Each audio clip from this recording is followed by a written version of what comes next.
y bienvenidos una vez más a Todo lo que necesitas es oír. Es nuestro quinto programa y ya como anticipábamos en el anterior, prometíamos hoy hablar de el disco Pet Sounds de los Beach Boys.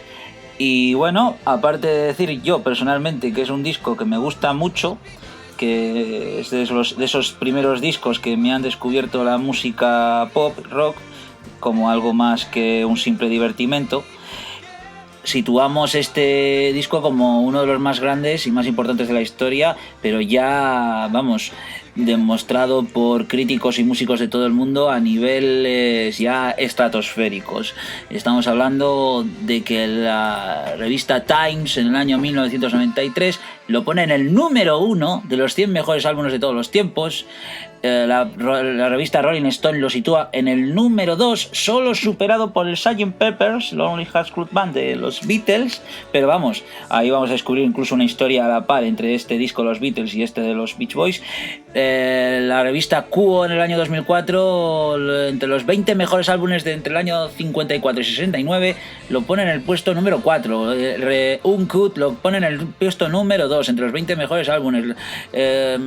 Mojo de Reino Unido lo sitúa en el número 1, entre los 100 álbumes mejores hechos, creados. Times, ya he dicho, entre el número 1, New Musical Express en el número 1, y resulta que cuando salió a la venta, pues no fue precisamente el número 1. Hoy tenemos a Miguel Gibert una vez más. Hola, Miguel. Hola. Hola, buenas. Una vez más, no me lo puedo creer que estés aquí. One more time. One more time. Say no more. Say no more. Say no more. Say no more. I want to cry. I can't cry. Bien, el Pet Sounds vendió, bueno, depende de las fuentes un poquito. La revista Rolling Stone habla de 1.600.000 unidades, pero luego los libros que analizan todo esto lo sitúan en el puesto 66.9 al Pet Sounds, 69, como entre los 100 discos más vendidos de los años 60, entre los 100 más vendidos de los años 60, que eso es un polón de ellos, y sin embargo no se consideró a Pet Sounds un éxito precisamente de los Beach Boys. No sé cómo empezar a dejarte hablar, no sé cómo empezarlo, así que solo se me ocurre una pregunta que seguro que es lo primero que se estarán preguntando los que nos están escuchando, que espero que sean muchos o unos cuantos al menos. ¿Por qué esta importancia internacional en las grandes listas de los más importantes a Pet Sounds? ¿Por qué? Pues no lo sé, yo creo que... Empezamos bien, porque yo creo que es que hay cosas que suceden y que están ahí en su momento, pero luego la trascendencia es más tarde, pues porque alguien se da cuenta de algo, o porque alguien cuenta referencias, o porque alguien cuenta sus historias. Yo no lo sé, ¿no? Hombre, todo lo que está claro que lo que he dicho de las listas y el punto en que le colocan este disco es ahora 20 años después o 30 años después. En el momento, estas cosas, la calidad de lo que supone a nivel de música de este disco, aunque queda claro, pero no trasciende en la gente, eso está claro. Claro, pero es que también estamos hablando de música de hace 45 años, casi 50 años. Casi 50 años, es mucho.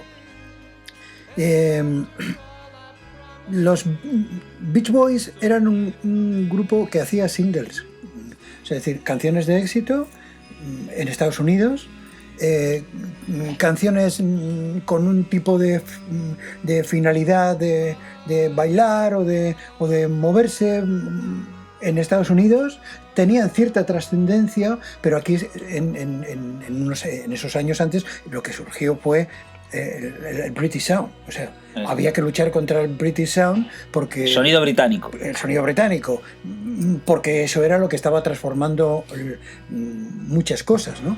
De hecho, también transformó a la música americana, pero la música americana en esos momentos, en casi todo el mundo, no tanto en Estados Unidos, sino en Europa, tenía un auge. Y la música americana tenía un tipo de sonido que estaba bajando. Es decir, las canciones de Beach Boys, de los discos anteriores, de Surfing USA y todas esas cosas, eran como un tipo de canciones americanas para los americanos. Muy local, que tenían cierta trascendencia y que tenían algo, pero lo otro estaba tomando un auge tremendo. Tenían un sonido completamente diferente a los americanos, aunque hubiera cierto tipo de influencias.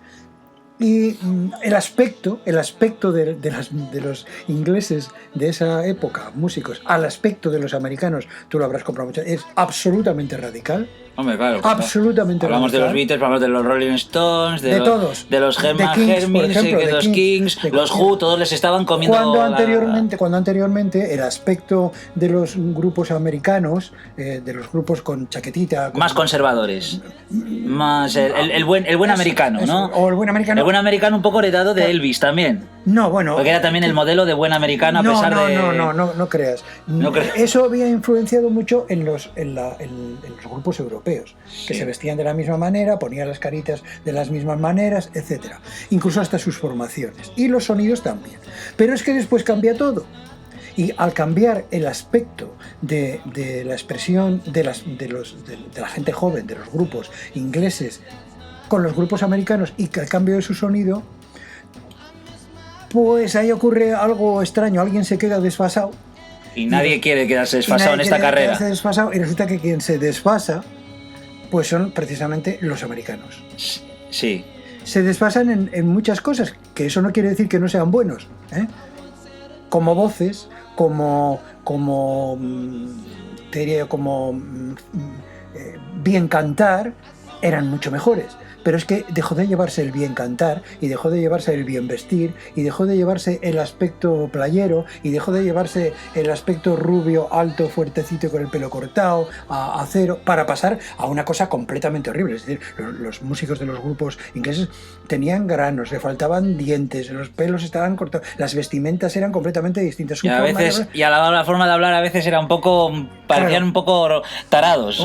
Sí, un poco, para esa época. Un poco y decían ¿no? Cosas raras. Entonces, incluso, ya sabes que también esa pequeña diferencia, que los ingleses decían que no entendían a los americanos, el inglés de los americanos, y los americanos decían que los ingleses hablaban y cantaban todo muy raro y que pronunciaban de manera muy rara. Por lo tanto, la música también ocurre lo mismo. Aunque los instrumentos sean en origen americanos y los ingleses compren instrumentos americanos para hacer música inglesa, el sonido es completamente distinto. Sí.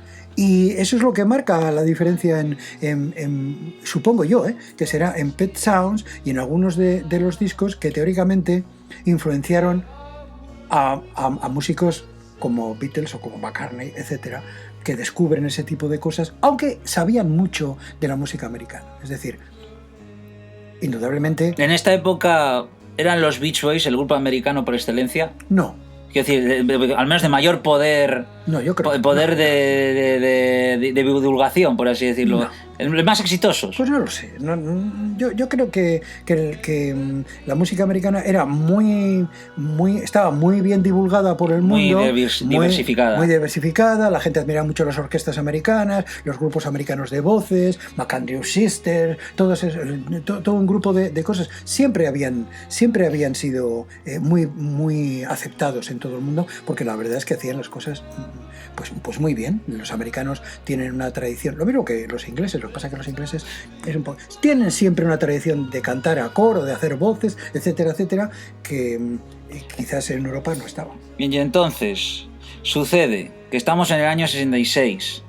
En el año 65 salen dos hits de la música que nosotros ya hemos tratado aquí, sí, que es Rubber Soul, que es Highway. Sí. Son discos muy de laboratorio, quiero decir, de crearlos y concebir ir más allá. Y los Beach Boys, como otros grupos, ven la amenaza de una nueva tendencia, no solamente la influencia británica, sino ya los que sabían que se podía cambiar. Y los Beach Boys, en concreto, su líder, pues vamos a llamarle el líder creativo, que era Brian Wilson, se mete en este sarao del Pet Sounds que le costaría años o décadas casi que le dieran el mérito. Y bueno, le dieron el mérito a tal manera que, repito, lo sitúan en las listas de más importantes, del primero, segundo, y entonces, ¿qué pasa con esto? ¿Es Brian Wilson que ve que si seguimos por este camino nos quedamos marchitos? ¿O que se quiere poner a la altura de los más grandes y quiere hacer lo que verdaderamente le atrae? ¿Qué es lo que sucede? Pues todo es muy curioso, ¿no? Unas cosas se fijan en otras. Es donde empieza a ser el movimiento de la música tan importante, porque ya no es local, ya no es nacional, ya no es internacional. Occidental. Sí, bueno, claro, sí, pero bueno, quizás es un día bien. Aunque los japoneses escuchasen también como locos. Habría un día que hablar, ¿no? No se sabe, pero tú sabes siempre y conoces la historia de que cuando Love Me Do sale, Love Me Do de los Beatles. Y Please Please Me, sobre todo los Beatles. Love Me Do tratan de lo editan en Estados Unidos y no se vende ni un disco. No. Ni uno. Pero ese disco de Love Me Do tampoco se vende en Inglaterra hasta que se decide hacer pues, los movimientos estos comerciales de que voy a comprar tantos... O sea, pero hay una explosión. Pero cuando eso se edita en Estados Unidos no hay ninguna repercusión. No se venden los discos. De los Beatles. Porque era un sonido inglés. Uh-huh. Y la gente no estaba acostumbrada. Cuando los Beatles quieren triunfar en Estados Unidos, intentan hacer una canción que suene a la americana, es decir, que suene con voces tipo Beach Boys, porque conocerían, etc., y componen I Want Hold Your Hand. I Wanna Hold Your Hand. Para sonar como los grupos americanos. Sí. Es decir, una canción que triunfaría en Estados Unidos. Para que triunfara en Estados Unidos tenía que ser alegre, happy, lo que se llama happy. Viva. Con muy poco texto. Con texto muy simple. Sencillo. Es decir, palabras claras. Surfing USA. Me gusta el surf. O sea, que estamos hablando de los ingredientes de los Beach Boys. Eso es. Cómo son las olas, cómo viene una ola. Yo estoy aquí con mi chica, con el coche y joder, surfing. Y vamos con el surfing y on the beach. Todo el rato. Bien, eso había tenido una fórmula, porque es una fórmula y tiene un éxito. Pero ¿qué ocurre? Que los ingleses tienen que hacerlo. Pero cuando los ingleses lo hacen y lo escuchan los americanos y ven el éxito de tal repercusión en todo el mundo con los Beatles, empiezan también a mosquearse y a ver qué pasa. Entonces los grupos americanos empiezan a descender y a descender y no saben lo que está pasando con esta gente rara y con esta invasión que no saben. Sí, digamos que la música americana pop en 65-64 las pasaron canutas. Porque estaban los ingleses comiéndose el terreno. El famoso Cristo el famoso Cristo que montan los americanos con Cristo. Cuando acuérdate de la frase de somos más famosos, la montan los americanos. La famosa frase de John Lennon de algún día seremos más famosos que es Jesucristo. Yo creo que esa frase, su contexto era, joder, tío, somos más famosos que Cristo. Aquí podríamos decir, oye, tío, somos la de Dios. No, a ver, estaba claro que esa frase se decía en un contexto muy, muy tranquilo, pero imagínate y privado, y era una forma de hablar, nada más. Vamos a ser más famosos que Dios, joder, yo qué sé. Pero eso es. Tú imagínate que haces una cosa y dices, joder, esto que he hecho es la de Dios. No tiene ninguna repercusión. Pues no decir... ¿Quién tuvo esa repercusión? ¿Quién montó el cirio? Los americanos. Los americanos fueron los que empezaron a quemar los discos, a no sé cuántos, todos los rubitos, ellos fueron los que empezaron a quemar los discos. Es una pena, esto es una traición, esto no se puede hacer.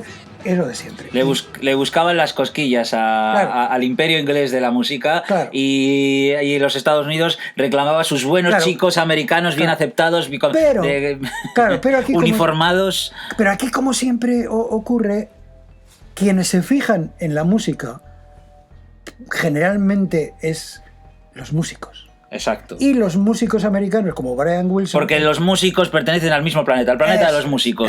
No entienden a nivel social de lo que pasa en su país, lo entienden, pero no lo tienen en cuenta, tienen su personalidad. En el año 75, fíjate, en el año 75... 6-5.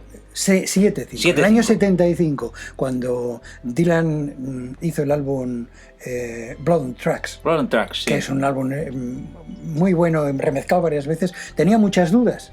Y se lo enseñaba a todo el mundo, se lo enseñaba a todos los músicos. Y un día se lo enseñó a Stephen Stills. De Crosby, Stills y Nash. Sí, las cintas máster, para ver qué le parecía. Y comentaron y tal. Y cuando se marchó Dylan dijo a Stills, a mí este tío me parece un buen compositor, pero es un mal músico. ¿Me entiendes lo que te decía? Los músicos saben por dónde van. Sí. Saben lo que escuchan y saben lo que tiene visos de que es distinto, es bueno o no es bueno. No nosotros en general, no el mundo en general. Les puede gustar el yeah, yeah, yeah en esa época, pero de repente el músico sabe, que es lo que pasaba también cuando hablamos de Music from Big Pink, que son los músicos los que descubren. Sí. Y Brian Wilson, a la hora de editarse Rubber Soul,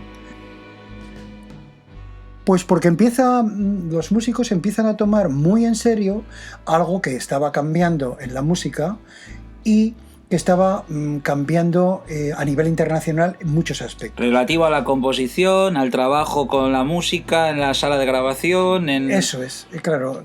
Sobre todo empiezan a haber posibilidades nuevas de expresión. Y lo que está en otros discos lo quieren también los suyos. Lo quieren los suyos. Y apretando. E incluso diría yo que lo que quieren es todavía mejorarlo. Hombre, claro. Es una especie de guerra, ¿no? Hay una guerra. Esto es muy bueno, pero yo voy a hacerlo uno mejor.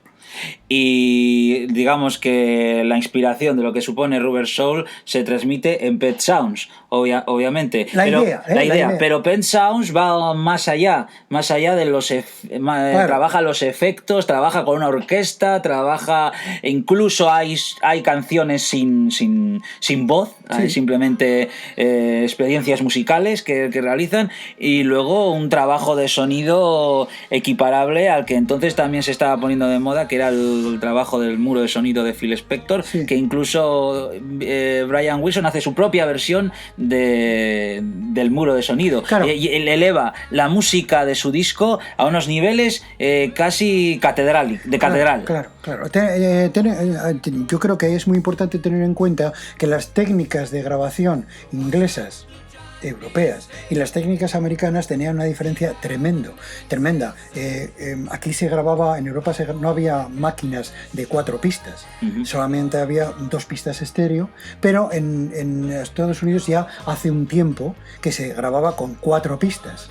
4 pistas tenían muchas posibilidades, ya sabes, de hablar, pero ya sabes las posibilidades que tienen de mezclar. Y Brian Wilson, yo creo que lo que hace es darse cuenta de las posibilidades que tenían en sus manos, porque este disco estaba mezclado de una forma, el Rubber Soul, donde los instrumentos estaban por un sitio, y empieza a darse cuenta de que ya no es ir al estudio, el ingeniero te graba unas canciones, todo sale muy bien y te marcha, sino que se podía intervenir, crear y hacer cosas distintas. Y de ahí yo creo que parte Pet Sounds. Conserva un tipo de voces que son muy buenas, pero hay una instrumentación que empieza a cambiar y empiezas a pensar, como tengo estas posibilidades, 4 pistas, 6 pistas, voy a empezar a mezclar y a poner y a quitar de aquí y a poner de allí, a ralentizar, cosas que eran los Beatles los que habían, bueno, los Beatles y George Martin, los que habían empezado a hacer ese tipo de cosas, y eso ya no tiene fin. Lo que pasa que Pet Sounds todavía, dentro de esas innovaciones, a mí personalmente me parece que entra dentro todavía de lo convencional. Sí. Todavía de lo convencional. Porque los Beach Boys eran convencionales. Y de esa barrera artística no podían pasarse. Así como las posibilidades de los Beatles eran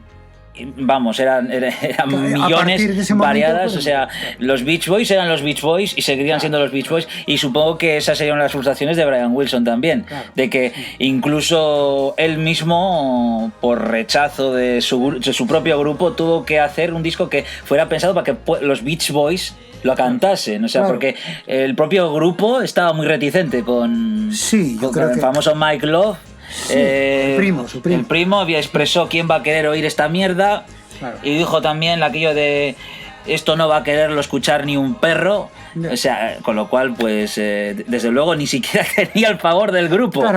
De ahí que también creo que se considera Brian Wilson una especie de héroe, ¿no? Como iba todo muy rápido también, McCartney, cuando estaban grabando Sgt. Pepper, ten en cuenta que todo esto ocurre muy rápido. Sí. Ocurre tan rápido y es tan rápida la creatividad que no da tiempo. Para que entienda el oyente, hablamos de diferencia de meses. De meses. Exacto. Cuando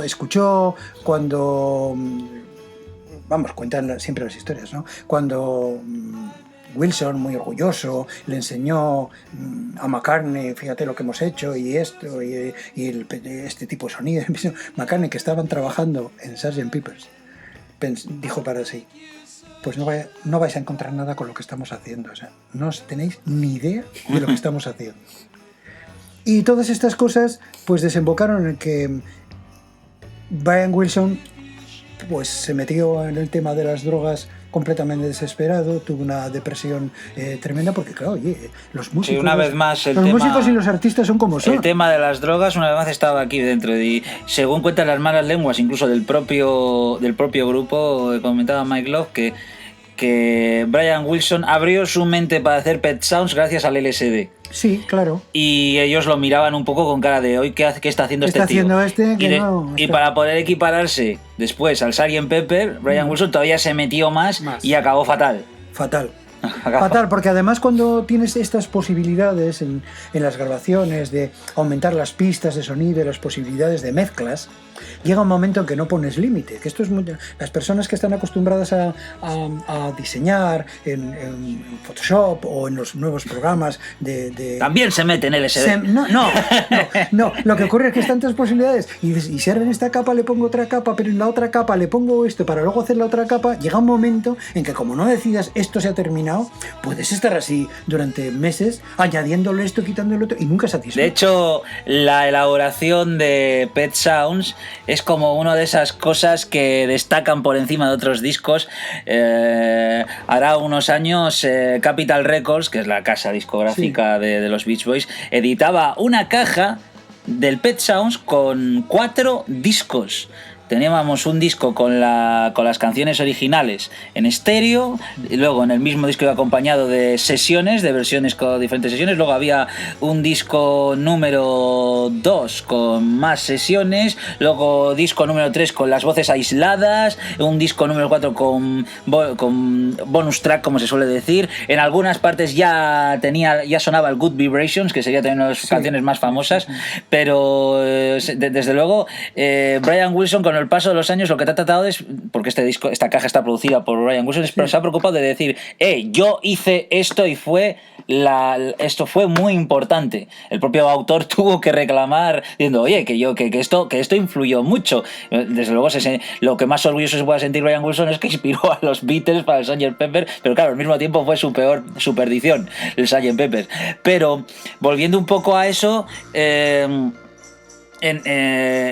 el momento todo esto no se entera ni Dios. La gente que lo escucha no se entera de que si esto es muy bueno, no es música bailable, no es música de discoteca, claro. no es música para ni siquiera es música para ir a la playa con el disco, aunque es californiana al 100%.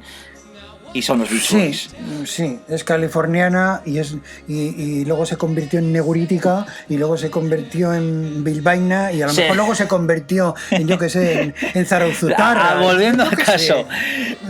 Cada uno se apropia de las Brian cosas. Wilson se sacrifica su propia entidad como grupo para hacer The Pet Sounds.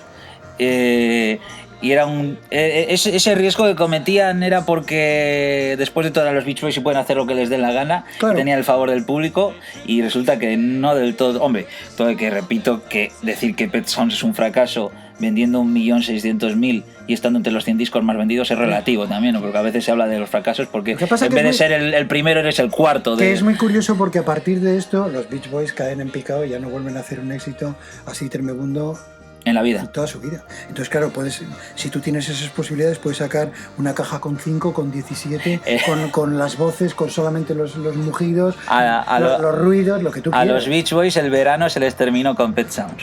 Total. Porque cambiaban las cosas.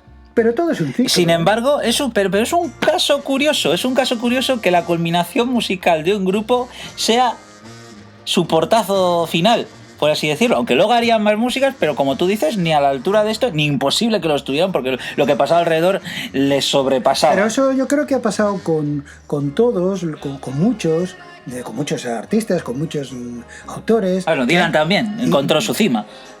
Lo que pasa es que lo de Dylan nunca está muy claro, porque como cualquier cosa que haga es diferente, aunque no te guste o sea mala o lo que fuera, pero él lo dijo, ¿no? Es que él dijo es que después de Blonde on Blonde se me apagó la mente.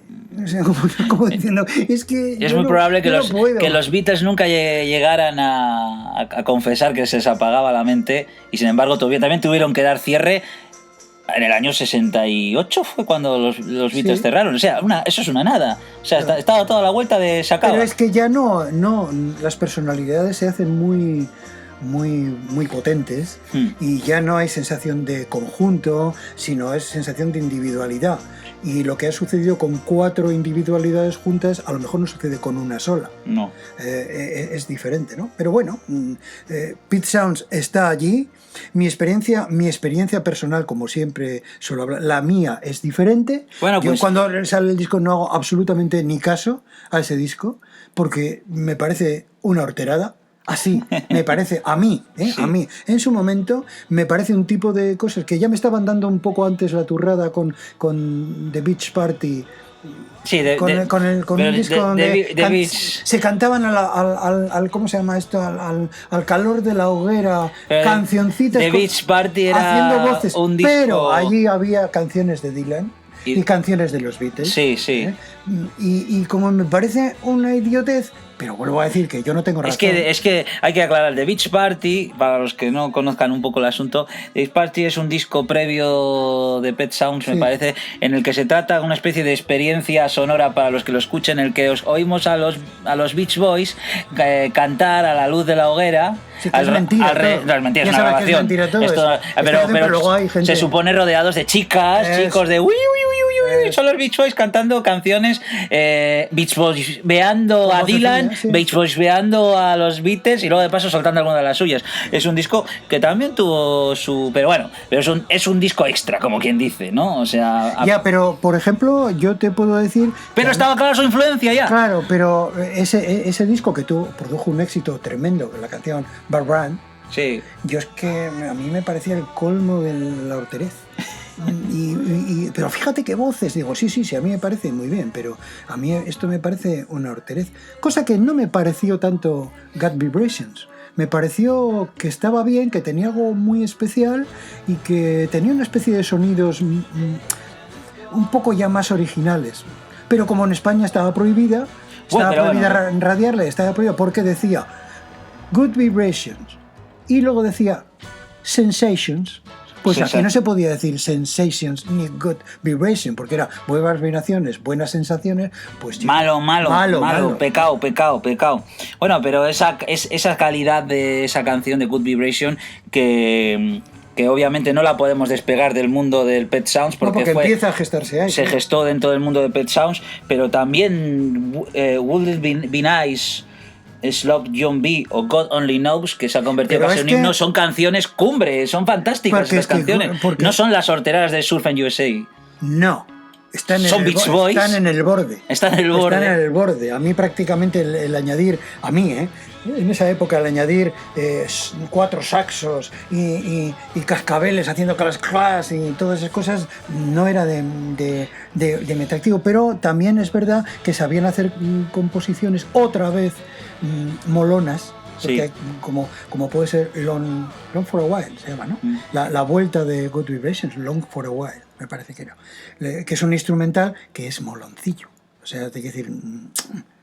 Y entonces los chicos y chicas de la playa es como una concesión, ¿no? Qué bien, qué mono, qué bonito. Todavía se puede vivir de la hoguera y todavía se puede vivir del atardecer de la playa, porque Let's Go for a While es plum plum. Y los Beach Boys tiraron de esa imagen forever and ever. O sea, hasta límites un poco deprimentes, ¿no? O sea, salir ahí a los 30, 40 años todavía con las camisas surferas y supongo que Brian Wilson diciendo, oh Dios mío, sí, ¿por qué no hemos acabado con esto en su momento y hemos seguido otra movida, otro no asunto? Quería el primo. El primo Mike Love. No quería el primo. Primo quería seguir con lo suyo. Tenía aspecto de primo surfero, tenía todo lo que se daba y quería seguir con lo suyo, no quería ese tipo de cosas. Pero fíjate que en medio de todo esto, y ya en 65, 66, hay un grupo que todavía es mucho más bestial en cuanto a voces y en cuanto a letras y en cuanto a calidad, que es Mamas and the Papas. Sí, es cierto. Que hay voces, hay de todos, pero fue muy poco la duración, todos acabaron todos muy mal, pero... Porque, hombre, lo que siempre se ha dicho es que los Beach Boys, ante todo, eran unos cantantes prodigiosos. Sí, claro. Y casaban sus voces. Perfectamente. Que yo creo que hasta los Beatles envidiarían aquello. Claro. O sea, porque los Beatles intentaban hacer sus coros que eran fantásticos, pero es que los Beach Boys eran de catedral. Porque es que la tradición coral en Estados Unidos es tremenda. Y las voces, lo que se vamos a hacer voces, eso es tremendo. Y en Pet Sound esto se lleva a los límites. Tú fíjate cómo hace en la música de Rolling Stones, cómo hace Keith Richards las segundas voces de Mick Jagger. Es para cortarse las venas. O sea, es casi arrítmico. Pues ya está, pero es que eso era así. Y tú fíjate en el aspecto de los Beach Boys, de casi todos ellos, que no pasan, o sea, hay gente mona, pero es gente normal, y tú fíjate en el aspecto de los Stones, que es de cuadro cada una de las caras. Yo recuerdo que una vez que le enseñé una fotografía de una portada a mi hermana, me decía, ¿pero por qué están así? Si tienen granos, si tienen no sé qué mal, o sea, decir, hay una ruptura con una serie de cosas. La estética rompe. Y el alma, el soul del asunto es lo que a la gente le empieza a traer parece, por ejemplo, lo que decían de los Stones, ya hablaremos en otra parte de los Stones, pero decían que a las chicas les gustaban los Stones porque eran feos y eso les hacía guapos, porque decían que parecen malos, parecen bandidos. Entonces atrae otro tipo de personalidad. Esto también va con los cambios. ¿Sabes lo que que los niños buenos, surferos, pijos, o sea, no mola en el fondo. Pero ¿sabes cuál es mi punto de vista en eso? ¿Qué? Que hay un momento, estoy hablando de las chicas, mujeres, hay un momento que les atrae mucho el estilo. Claro. Pero les siguen gustando los macizos. Ya. ¿Me explico lo que te quiero decir? ¿Y qué grupo entraba en ese componente de tanto una cosa como la otra? Depende de lo que a una chica, ¿qué cosas hablamos? Depende de lo que a una chica le pareciera en ese momento, o a un chico, porque si a los chicos nos gustaban a lo mejor las chicas con ojeras y caras lánguidas y los pelos rubios y colgantes y como muriéndose en una esquina, pues yo qué sé, es el estilo, pero eso no quiere decir que no te gusten las macizas, no sé dónde me estoy metiendo. Pet Sounds, pero bueno, una cosa lleva a la otra, porque esto me hace ver que Pet Sounds también tiene los temas que trata las letras de Pet Sounds eran temas no precisamente de una gran filosofía, no, ni una gran trascendencia, no es un disco antisistema, porque es una música de luz, sigue siendo luminoso, sigue siendo son canciones de amor, son canciones de tanto amor frustrado. Mira, siguen siendo canciones de a partir de las 8 de la tarde hasta las 12 de la noche. No, un poco más tarde, hasta las 2:15 de la mañana. Pero luego los ingleses o las otras músicas son a partir de las 5 de la mañana y ya no hay horario. O sea, ya no hay horario, ya el flip es constante. Entonces ya es lo mismo, porque el otro tipo de música no necesita del sol, no necesita del aire, necesita de todo lo contrario. ¿Me explico? Aquí volviendo a lo que hablabas de la competencia con los Beatles, el disco en Reino Unido no alcanzó el número 1 de las listas de éxitos por culpa de Revolver. O sea, le hacían la putada que claro, que los Pet Sounds vendía lo que vendía y los bichos vendían lo que vendían, pero los Beatles era brutal. Entonces fue... Es curioso, Pet Sounds es la consagración de la calidad artística y musical de un grupo, pero también es la demostración de que no tenían nada que hacer en esos momentos, esos instantes, pero fue el gran superesfuerzo que sin embargo ahora se trata como una de las cimas de la música. Pues quizás seguramente. Por aquello que se suele decir que el mayor de nuestros fracasos en el fondo puede también ser nuestro mayor éxito, por así decirlo. O sea, Sí. ¿no? Sí. Pues, hay un tema de fracaso-éxito muy curioso, que es un poco más adelante cuando sale el single de Strawberry Fields Forever, Penny Lane. Sí, que no llegó al número 1, se quedó en el número 2, porque unos cuando pedían las listas de éxitos decían número 1, Penny Lane, y otros decían número 1, Strawberry Fields Forever. Entonces, claro, que era del mismo LP. Del mismo single. Sí, eso es, un entonces, lado o el otro. No pudo ser número 1, aunque vendió más que cualquiera, porque no se ponía, las dos canciones eran muy buenas y nadie se ponía de acuerdo cuál es la que tenía que decir que era el número 1. Y con eso, ¿sabes lo que consiguieron? Que se pusiera el número 1 una cagada. que fue Release Me de Engelbert Humperdinck. Ah. Oh. ¿Y esa cuál es esa? Release Me. Ah, Release Me. Claro, entonces esa fue el Claro, número claro, uno, sí. porque no pudo ser Strawberry Fields Forever ni Penny Lane, porque nadie se ponía de acuerdo. Y se quedó repartido en el 2. Y entonces la que llegó al número 1 fue Release Me, que era una canción convencional, una canción de Guateque y una canción de... Sin embargo, se había vendido la otra, o sea, juntando las dos canciones, se habrían vendido muchísimo más. Y dijo George Martin, yo creo que hemos tenido un mal acierto haciendo un single con dos canciones tan brutales, en vez de haber hecho dos singles. Hablando de eso, esto sale en el año 65, de Pet Sounds. Un año, si lo hubieran hecho un año antes, tal vez hubiera sido brutal. ¿Qué va? Que no. Por mucho que tú quieras, este disco no es brutal. Este disco es la consecución de los Beach Boys haciendo de Beach Boys y cambiando algo. ¿Y cómo es posible que lo tengan tan en cuenta pues no lo sé. Porque hay mucha gente que ha descubierto después las cosas y les han dado la importancia que tienen. Y la tiene. Claro. Pero es que sí, sin duda ninguna. El Pet Sound la tiene. Pero hay unos puntos... Bien. Que casi que son como... A ver si estamos como en esos rollos tipo Casablanca, ¿no? Que ¿por qué Casablanca es la primera pues eso, de la película más importante de la historia? ¿De qué pasa? Bueno, porque reunía esto, lo otro. Yo, pero habría mejores películas que Casablanca, seguramente. Pues seguramente. Sin embargo, lo que se valora es algo... Sí. No es algo tan sustancial, sino también algo puntual, que supone también... un cambio. Es que a mí las valoraciones post-mortem no me gustan mucho. O sea, las evaluaciones de las cosas 40 años después, las listas de 40 años después, me parecen un poco mentira todo. O sea, si no era tan importante, no, era para los que era, y los que no era, pues no era. Bueno, de conste que yo he elegido este disco...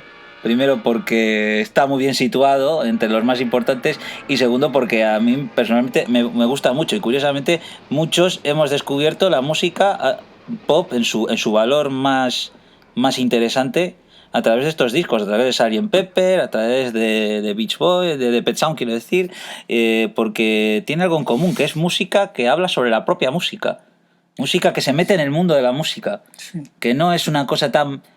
Quiero decir que te lleva hacia adentro y no tanto que te quiere llevar hacia afuera. No es una música para acompañar momentos de tu vida, sino que es una música para escuchar, para profundidad y para darse cuenta del calado que tiene la música como tal, no como movimiento social, si es para happy o para mucho amor. No lo sé, yo ahí tengo muchas dudas existenciales, no te puedo decir. Siempre me pareció que de Rubber Soul, por ejemplo, si les preguntas a las chicas de la época, estaban pirriadas por la canción Michelle. Yeah. Y a mí la canción Michelle, yo personalmente la hubiera quitado del disco porque me parecía la mayor blandenguería del mundo, pero yo qué sé, ¿por qué preferían esa canción a lo mejor a I'm Looking Through You?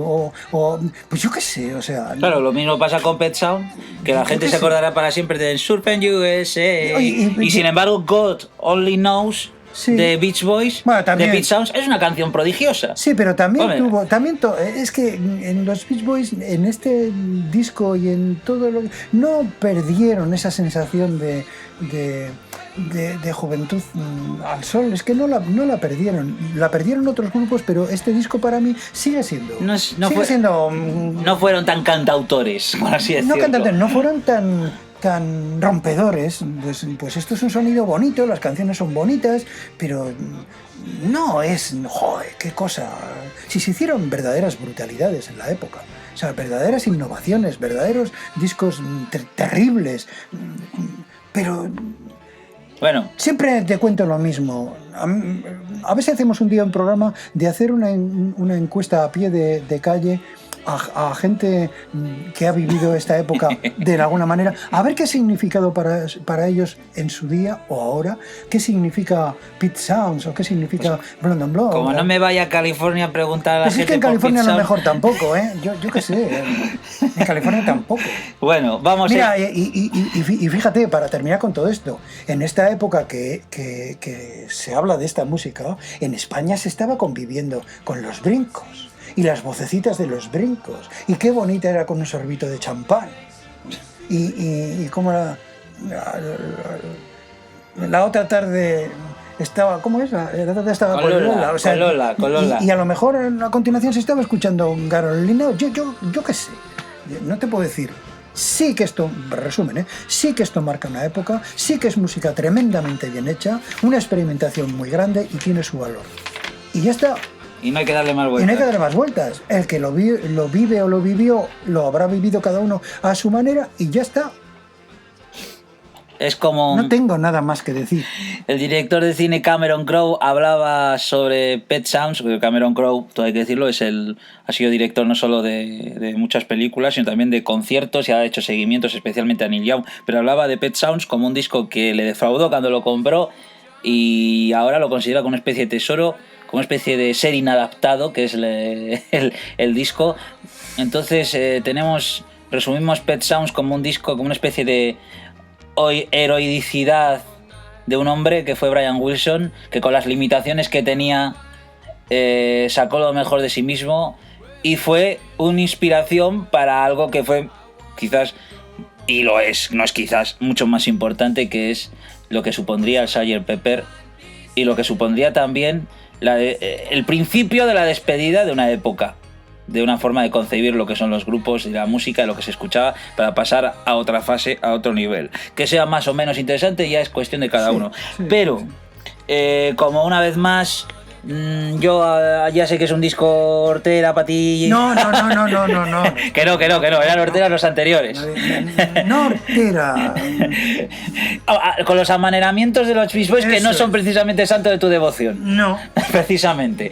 Pero si tuvieras que elegir una canción de Pet Sounds, ¿cuál sería? Pues, indefectiblemente, God Only Knows. God Only Knows. Sí. Y también Sloop Jumbie. Eso me pareció una canción preciosa. Sí, es muy bonita. Sí. Yo me iba a quedar con God Only Knows también, sí. Porque es una... Es muy macarniana también, ¿verdad? Por eso le gustó tanto. Es esas canciones a lo McCartney que puedes escucharlas 1500 veces y no cansa. Sí, pero yo... Es una canción que la escuchas, la acabas de escuchar y la quieres volver a poner otra vez. Para mí el único defecto que tienen estos grupos donde la predominancia de las voces es tan tremenda es que no acabas más que escuchando voces. Claro. Y entonces lo que no estás apreciando en un plano muy segundo instrumentaciones, etcétera, que es mucho lo que pasa con el sonido de Phil Spector, ¿no? Que escuchas un muro de sonido tan enorme, tantas voces, tantas duplicaciones de las voces, tantas cosas que al final que es de todo menos el sonido auténtico, puro de personas humanas. De personas. Entonces los Beach Boys siempre han tenido para mí eso de que Beach Boys, presencia de las voces, presencia de los todo eso es presencia, sí. Que crean un ambiente, pero dices, bueno, ya vale. Sí, es como estar escuchando a Paul McCartney todo el rato haciendo... Es un poco como la guitarra de McGuinn, ¿no? Sí, de los Bears. Para el que no le guste. Para el que no le guste. Los Bears pueden resultar un rollo monstruoso si no entiendes por dónde van las cosas. Indefectiblemente es así. Pero claro, tienen lo que tienen, pero hay personas que pueden decir, yo no soporto a los Bears porque me parecen todas las canciones, me parece una mingolada. Pues es muy probable. Coges cosas por cosas y verás lo que ha significado, ¿no? Pero los Beach Boys, teniendo ese valor, yo siempre he pensado que abusar de las voces como el único plato fuerte y el más potente de una serie de discos que no es uno, ni son dos, ni son 5, sino que son 37, o 29.500, donde se sigue insistiendo en lo mismo y en lo mismo, y la segunda voz, la tercera voz, la cuarta voz, la primera, al duplicar la primera con la segunda. Sí, de los principios de los Beach Boys del 61 al Pet Sounds del 65 son 5 años de machaca con lo mismo. Bueno, está muy bien, ¿eh? Ese último dato que has dado, yo creo que me parece el más interesante de todos, de por qué el pro y el contra de Beach Boys, y especialmente de Pet Sound, pero los pros y los contras es igual, como sucedía con el disco blanco de los Beatles, vale, pero están ahí. Han sido lo que han sido, forma parte de la historia. Pero sí, seguramente Pet Sounds es un disco que habla sobre la culminación de uno de los grupos más famosos de la historia, también. y lo hacen con una cosa poco de su estilo y sin embargo con el sello. Una obra de arte que vamos a terminarla con God Only Knows, solo Dios sabe, que por cierto tuvo en algunos países connotaciones tales que fue hasta prohibida por considerarla hereje, por considerarla blasfema. los Beach Boys herejes y blasfemos, ¿verdad? O sea, es increíble, pero sí, así estaban las cosas, que incluso utilizar la palabra God, Dios, era como ¿cómo os atrevéis? Pero bueno, y ahí está su valor. Os esperaremos en el próximo programa. Una vez más nos ha salido un programa largo, interesante, porque hemos tenido debate y muy, muy agradable, porque la música de este disco, entre otras cosas, es muy agradable. Puede gustarles hasta encerrados en un ascensor. No te puedo asegurar eso, ¿eh? Te vuelves loco. Puedes acabar. Solo Dios sabe cuándo te sacaremos de ahí. Oh, Dios mío. Es que esto es lo que pasa por no saber acabar un programa. Eso es culpa mía. Muchas gracias y hasta la próxima.